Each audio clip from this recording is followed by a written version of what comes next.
Hi everyone, today I am discuss about the kinematic equations for uniformly accelerated motion.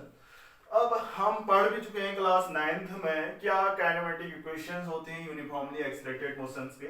देखो, जब कोई object movement कर रहा है तो उसकी वेलोसिटी चेंज हो रही है each unit time, per unit time में उसकी वेलोसिटी क्या हो रही है, चेंज हो रही है।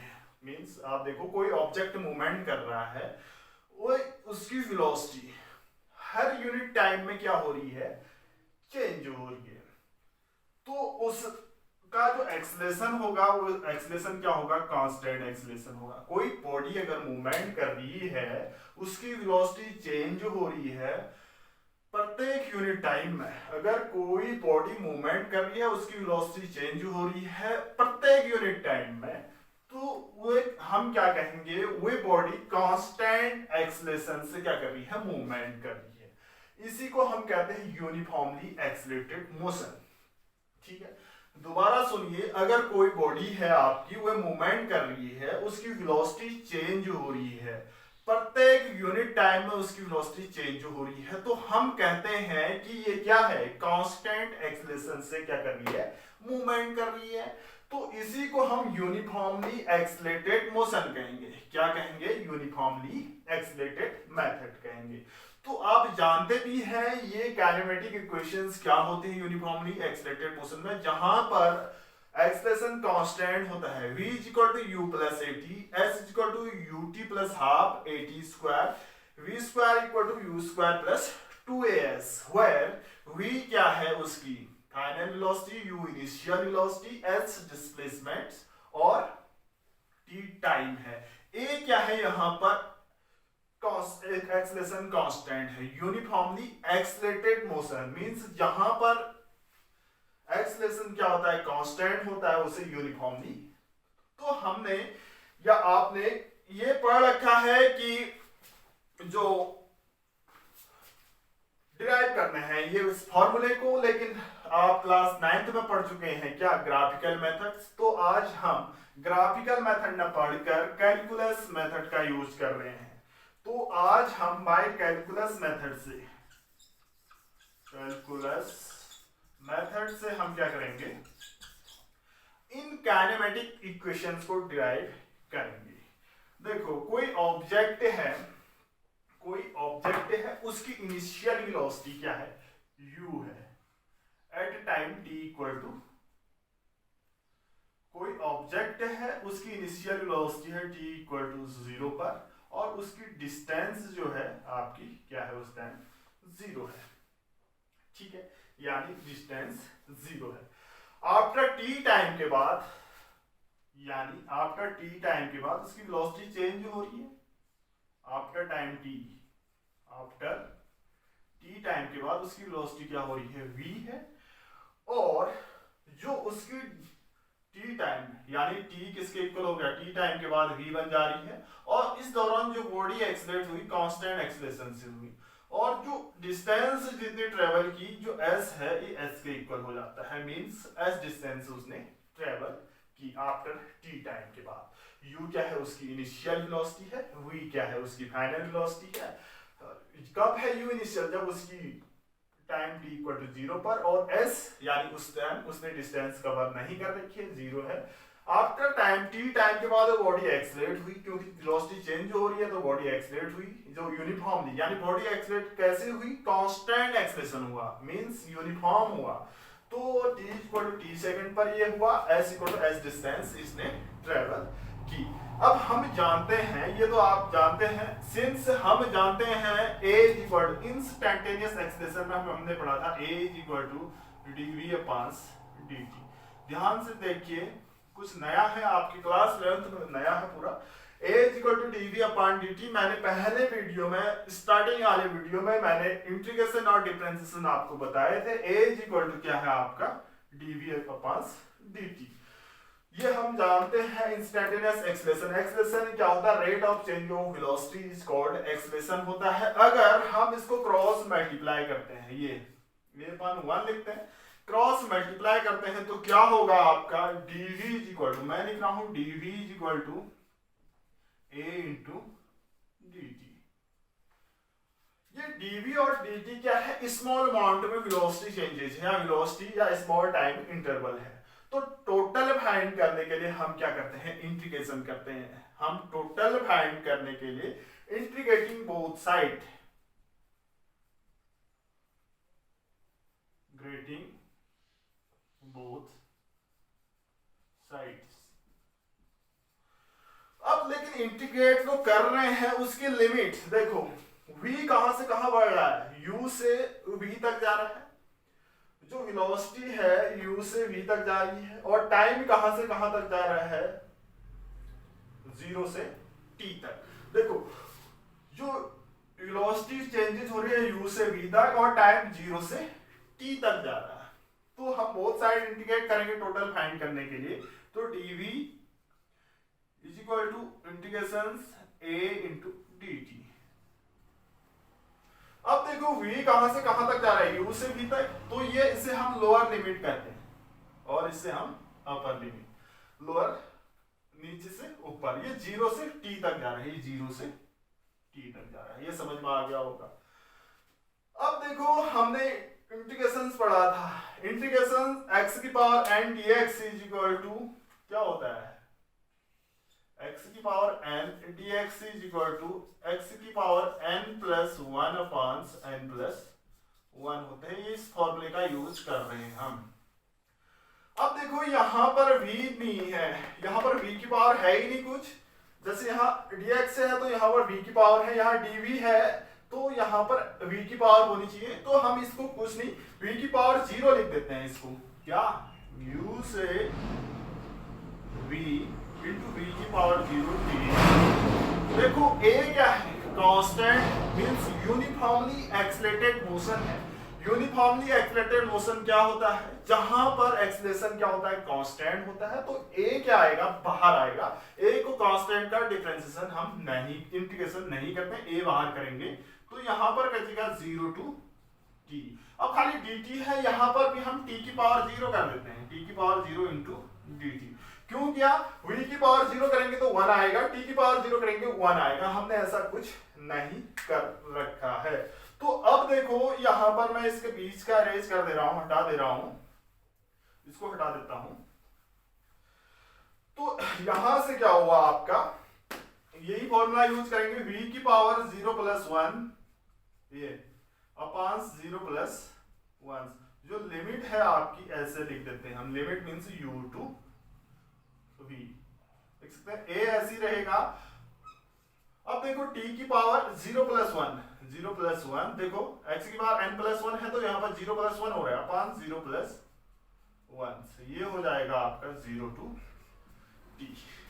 अब यहाँ पर क्या बचेगा, 0 प्लस 1 मींस v बचेगा, v की पावर 1 बचेगा अपॉन 1 होगा, तो इसको मैं v लिख दे रहा हूँ। v वेरी करेगा आपका u to v is equal to a vary करेगा आपका, यहाँ पे t की पावर 0 प्लस 1, t की पावर 1, t की पावर 1 को t लिख सकते हैं, अपॉन 1 होगा तो उसको भी हम t लिख देंगे, ठीक है। अब देखिए यहाँ पर लिमिट वेरी करते हैं, मैंने कहा था इसको अपर लिमिट, इसको लोअर लिमिट कहते हैं। तो हमेशा अगर इसको सॉल्व करते हैं तो अपर लिमिट माइनस, अपन v की जगह एक बार ये v रखेंगे, माइनस फिर v की जगह u रखेंगे, तो लिखा तो a इंटू एक बार t की जगह अपर लिमिट t रखेंगे, एक बार t की जगह 0 रखेंगे, ये होगा। तो v minus u is equal to at, ये समझ में आया। v इज इक्वल टू क्या होगा आपका, v इज इक्वल टू, इसको यहां लेके जाएंगे तो u प्लस at, जो हम पहले भी पढ़ चुके हैं क्लास 9th में ग्राफिकल मेथड से, और यहाँ कैलकुलस मेथड से पढ़ रहे हैं, ग्राफिकल्स यहाँ भी है। तो पहला रिलेशन क्या आया आपका, v is equal to u plus at, ये ऐसे क्या आया, रिलेशन आया, पहला रिलेशन हम डिराइव कर चुके हैं, ठीक है। ये तो है पहला relation, v is equal to u plus at। अब नेक्स्ट रिलेशन की बात करते हैं, s equal to ut plus half at square की बात करते हैं। सेम प्रोसेस होगी, यहां पर मैंने कहा था कोई ऑब्जेक्ट है जिसकी इनिशियल वेलोसिटी इक्वल टू 0 और u इक्वल टू क्या है 0, s equal to 0, sorry u क्या है, इनिशियल वेलोसिटी है, s equal to 0 after accelerated motions, a के बाद ये v बन जा रहा है, यहाँ पर t इक्वल टू t लिख देंगे, s इक्वल टू s लिख दे रहे हैं। तो क्या होता है, हमने एक चीज और पढ़ी थी, इंस्टेंटेनियस वेलोसिटी, यानी v क्या होता है, v क्या होता है, ये x लिख देते हैं हम, x और इसको x equal to s। v क्या होता है आपका, rate of change of displacement, यानी dx अपॉन dt। पढ़ चुके हैं हम। वेलोसिटी क्या होता है, rate of change of displacement where x is displacement. इसको क्रॉस मल्टीप्लाई करेंगे तो क्या होगा, dx is equal to v into dt। v की वैल्यू यहां से पुट करो, कर सकते हैं v की वैल्यू पुट, तो ये क्या हो जाएगा, u plus at into dt लिख सकते हैं ऐसा। अब t के रिस्पेक्ट में इंटीग्रेट टोटल फाइंड करने के लिए x कहां से कहां तक वेरी कर रहा है, x 0 से s तक कर रहा है, t 0 से t तक वेरी कर रहा है, तो both side integrating, both side integrating, देखो ये dx, अब देखो लिमिट कैसे लिख रहे हैं, x 0 से s तक जा रही है, 0 से s तक, इंटीग्रेशन यहां पर t की बात कर रहे हैं, ये है t क्या है, 0 से t तक जा रही है, u plus at into dt, ये तो हो गया। अब क्या करेंगे, इसको सेपरेट करते हैं, यहां पर लिख देता हूं मैं 0 इंटू s, इसको लिखता है x की पावर 0 dx, यहां पर अलग अलग कर देते हैं, मींस सेपरेट कर देते हैं, 0 to t into u into dt plus 0 to t into a into t into dt। ये समझ में आया, यहां पर हमने अलग अलग किया है, सेपरेट कर दिया, dt से एक टर्म ये बना दिया, दूसरा टर्म ये बना दिया, मल्टीप्लाई कर दिया। अब इसको नोट कर दिया होगा आपने, मैं इरेज कर रहा हूं बच्चों, आप इंटीग्रेशन फॉर्मूला आता है आपको, मुझे उम्मीद है क्लास 11th की यानी मैथमेटिकल टूल्स लगभग पहली वीडियो में हम बता चुके हैं। तो इसके बाद एक बार और देखिए, इसको मैं ऐसे लिखने देता हूं, 0 टू s x की पावर 0 dx, और यहां पर देखिए u क्या है, इनिशियल स्पीड है जो फिक्स है भाई, 0 है और फिक्स तो फिक्स ही है, तो ये u क्या है, बाहर आएगा, कांस्टेंट है, तो ये 0 टू t इंटू dt है, t की पावर में 0 लिख दे रहा हूं इंटू dt, प्लस यहां पर a क्या है, a क्या है, एक्सेलरेशन है, हम पढ़ रहे हैं यूनिफॉर्मली एक्सेलरेटेड मोशन। कब कहेंगे हम यूनिफॉर्मली एक्सेलरेटेड मोशन, जब एक्सेलरेशन क्या होता है, कांस्टेंट होता है, कांस्टेंट का एक्सेलरेशन हम करते नहीं है, तो a बाहर आया 0 टू t इंटू dt है। अब t यहां पर है, t की पावर 1 लिख सकते हैं हम, खाली 1 होती है, लिखते नहीं है। अब फॉर्मूला सेम यूज कर रहे हैं हम, अब मैं नीचे लिख रहा हूं फॉर्मूला, देखिए फॉर्मूला है आपका x की power n dx is equal to x की power n plus 1 upon n plus 1, इसी का यूज कर रहे हैं। यहां x की पावर 0 है, तो x की पावर 0 प्लस 1 अपॉन 0 प्लस 1, ये लिमिट है क्या, 0 टू s लिख सकते हैं, अपर लिमिट ये है, लोअर लिमिट, और यहां पर u ऐसी रहेगा, यहां पर क्या लिखेंगे, t की पावर 0 प्लस 1, t की पावर इसी फॉर्मूले 0 प्लस 1 अपॉन 0 प्लस 1, ये भी 0 से t तक, प्लस ये है a कॉमन लिया, देखो t की पावर 1 है तो t की पावर 1 प्लस 1 मींस a, एक पावर में 1 प्लस 1 अपॉन 1 प्लस 1, ये क्या लिख देते हैं हम, 0 टू t, इसी फॉर्मूले का यूज किया गया है। ये कक्षा 11 की स्टार्टिंग में मैथमेटिक्स टूल से मैंने एक वीडियो बनाई थी, 2 वीडियो बनाए थे, और एक डिफरेंशिएशन, इंटीग्रेशन, इसके अलावा और अदर मैथमेटिकल टूल्स यूज किया था। अब देखिए इसको हम क्या लिख सकते हैं, x लिख सकते हैं 0 टू s, u ये t लिख सकते हैं 0 टू t, क्यों लिख सकते हैं 0 + 1, 1 से डिवाइड करेंगे, ये लिखेंगे हम a into T square upon 2, ये लिखेंगे 0 to t लिख सकते हैं। तो अब upper limit minus lower limit means upper limit s है, s एक बार x की जगह s minus lower limit 0, u है, एक बार अपर लिमिट t की जगह t रखेंगे, एक बार माइनस 0 प्लस a एक बार अपर लिमिट की जगह T square upon 2 minus 0 square upon 2, ये हम क्या लिख सकते हैं, यहां तो s बचा, s is equal to U T plus a into T square upon 2 आ गया।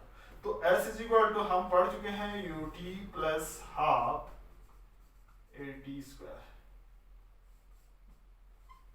s is equal to U T plus half A T square, ये है सेकेंड रिलेशन। पहला relation v is equal to U plus A T, दूसरा है आपका s is equal to U T plus half A T square, जो हम class 9th में graphical method से फाइंड भी कर चुके हैं और यहाँ भी है ग्राफिकल मेथड। तो मैं यहाँ पर कुछ नया बाय कैलकुलस मेथड से kinematic equations for uniformly accelerated motion, uniformly accelerated motion में ही निकालते हैं, कब, जब एक्सेलरेशन कांस्टेंट होता है तभी हम ये रिलेशन फाइंड करते हैं, यानी एक्सेलरेशन कांस्टेंट है तभी हम इस टाइप के रिलेशन फाइंड करते हैं।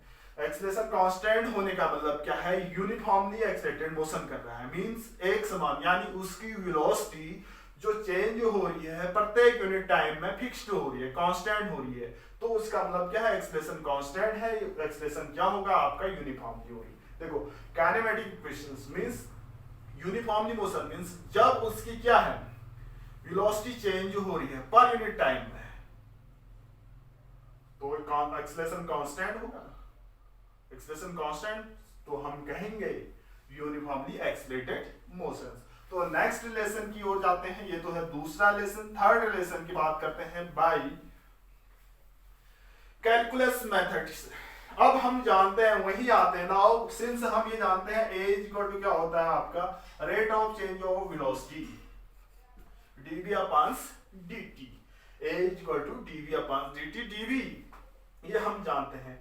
मैं इसको कर रहा हूं dx से मल्टीप्लाई भी कर देता हूं और dx से डिवाइड भी कर देता हूं। नेक्स्ट कंडीशन में मैंने कहा dv upon dt into dx upon dx, dx where x displacement है, तो इसको हम क्या लिख सकते हैं, a इज इक्वल टू क्या होगा dv upon dx into dx upon dt लिख सकते हैं। मैंने dv अपॉन dx से डिवाइड भी और मल्टीप्लाई भी किया, इस dx को इसके नीचे लिखा, dt इसके नीचे लिखा। अब इसको हम जानते हैं, थोड़ी देर पहले हम पढ़ चुके हैं शायद, rate of change of displacement जो होता है v होता है, v equal to dx upon dt होता है, ये हम पढ़ चुके हैं। तो यहाँ पर क्या लिख सकते हैं, dv upon dx into v, या इसको v into dv upon dx लिख सकते हैं, ऐसा लिख सकते हैं। अब देखो ये तो आया dv अपॉन dx की बात है, अब क्या करते हैं इंटीग्रेट कर देते हैं, तो क्रॉस मल्टीप्लाई, ये बन रहा है आपका a into v dv upon dx, इसको क्रॉस मल्टीप्लाई कर देते हैं, cross multiply v into dv, dv is equal to a into dx लिख सकते हैं हम यहाँ पर a इंटू dx। अब देखो बोथ साइड इंटीग्रेटिंग कर रहे हैं, बोथ साइड इंटीग्रेटिंग, अब इंटीग्रेट कर रहे हैं तो लिमिट क्या होगी, देखो यहाँ पर एक तो वेलोसिटी वेरी कर रही है, मैंने कहा था जो पहले एग्जांपल दिया था u t इक्वल टू 0 पर है, s इक्वल टू 0 पर है, और यहाँ से v जा रही है, जब एक्सेलरेशन ये तो कांस्टेंट है, ये v है, t इक्वल टू t पर है और s इक्वल टू s पर है, या x की बात करते हैं, x इक्वल टू s पर है, x इक्वल टू 0 है यहाँ पर, x इक्वल टू यहाँ पर s है।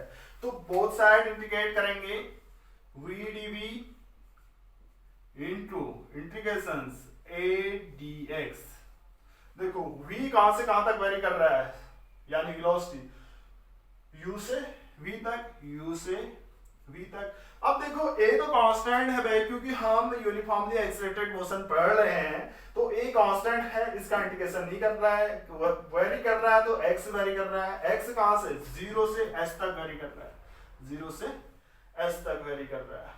तो यहां पर कुछ और नहीं, u to v dv is equal to a बार क्या, 0 टू s, यहां पर खाली 1 बचेगा, 1 को हम x की पावर 0 इंटू dx लिख देते हैं और यूज करेंगे इंटीग्रेशन x की power n dx is equal to x की power n plus 1 upon n plus 1, इसको यूज कर रहे हैं। अब मैं इसको रेज कर रहा हूं, ऊपर वाली चीजें हटाता हूं, तो इसी का यूज, यानी यहां पर भी मैं v की पावर 0 लिख देता हूं, कुछ नहीं है तो लिख सकते हैं, तो v की पावर 0 प्लस 1 अपॉन 0 प्लस 1, ये आएगा use to v is equal to a है x की पावर 0 प्लस 1 अपॉन 0 प्लस 1, ये लिख सकते हैं। सॉरी, ये तो v है खाली, v की पावर 1 है, यहाँ पर थोड़ा सा मिस्टेक हो गया, ये v की पावर 1 प्लस 1 है, ये v की पावर 1 है, सॉरी ये v की पावर 1 प्लस 1, देखो v है, v कुछ नहीं लिखा है तो v की पावर 1 होगी, v की पावर 1 प्लस 1 यानी v dv का कुछ नहीं है तो 1 प्लस 1 अपॉन 1 प्लस 1, ये तो बन जा रहा है आपका v square upon 2, v square upon 2, ये वेरी करेगा u से v तक, और ये करेगा, सॉरी 0 से s तक कर रहा है, ये कर रहा है x 0 to s, both side limit vary कर दो, दोनों ओर लिमिट वेरी करने पर,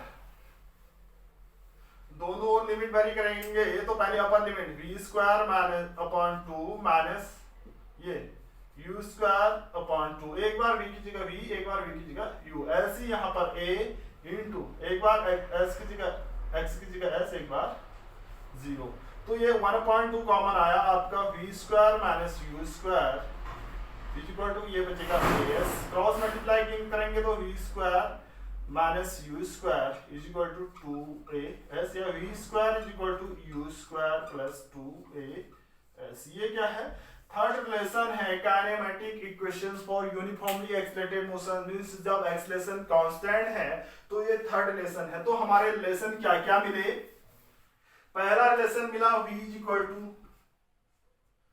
u प्लस at, दूसरा s is equal to ut plus half at square, third निकला v square is equal to u square plus 2as, कब, जब acceleration constant, acceleration constant means उस यूनिफॉर्मली एक्सेलरेटेड मोशन हो रहा है, तो उस टाइम ये इस वेरिएबल में, इस रिलेशन में v s u v में हमने क्या किया, रिलेशन फाइंड किया जब आपका एक्सेलरेशन कांस्टेंट है। अगर हम बात करते हैं, ये तो होगी आपकी क्लास 9th में भी पढ़ी थी, लेकिन वहां पर ग्राफिकल मेथड से पढ़ा होगा, यहाँ भी ग्राफिकल मेथड है, इसके अलावा कैलकुलस मेथड्स, स्टैंडर्ड मेथड कहेंगे। इसके बाद आता है नॉन यूनिफॉर्मली एक्सेलरेटेड मोशंस। अगर हम यहाँ पर बात करते हैं ऐसी kinematic equations for non uniformly, अगर ये यूनिफॉर्म नहीं है, ये इसको हम क्या लिखते हैं, non uniformly, non uniformly accelerated motions, जब एक्सेलरेशन क्या नहीं है, कांस्टेंट नहीं है। पहली वाली कंडीशन में एक्सेलरेशन कांस्टेंट था, जब अब एक्सेलरेशन जो है आपका कांस्टेंट नहीं है, acceleration does not equal to constant, ये वेरी कर रहा है, तो इस टाइप के मोशंस को हम कहते हैं नॉन यूनिफॉर्मली एक्सेलरेटेड मोशन। जब उसका एक्सेलरेशन कांस्टेंट नहीं है तो उसे हम कहते हैं नॉन यूनिफॉर्मली एक्सेलरेटेड मोशन। तब u और v के बीच क्या रिलेशन होगा, सिंपल है क्या, पहला तो रिलेशन होगा ये v इज इक्वल टू क्या है, v is equal to dx upon dt, हम पढ़ चुके हैं। दूसरा रिलेशन क्या होगा, a is equal to dv upon dx, a is equal to dv upon क्या dt होता है, इसको dx के टर्म्स में लिख देते हैं, dv upon dt into dx upon dt। अब इसको क्या लिखा, dv upon dx into dx upon dt। तो यहां से a क्या लिख सकते हैं, a इज इक्वल टू क्या होगा आपका, a इज इक्वल टू क्या होगा, dx अपॉन dt को हम v लिख देते हैं, a is equal to v into dv upon dx। ये रिलेशन हो गया कब, non uniformly accelerated motion, means इसका मतलब एक्सलेशन कांस्टेंट नहीं है। नेक्स्ट रिलेशन क्या होता है आपका, ds v is equal to dx upon dt, ये पढ़े ही है हमने। इसके अलावा ये क्या होते हैं आपके रिलेशन होंगे, यहीं से हम फाइंड कर सकते हैं a into dv upon dt। ये क्या है, नॉन एक्सलेटेड रिलेशंस है, means kinematic equations for non accelerated non uniformly accelerated motion, means जहां पर एक्सलेशन कांस्टेंट नहीं होता है। तो ये क्या होते हैं, काइनेमेटिक इक्वेशंस कंप्लीट होते हैं uniformly accelerated motions and non uniformly accelerated motion. Thank you.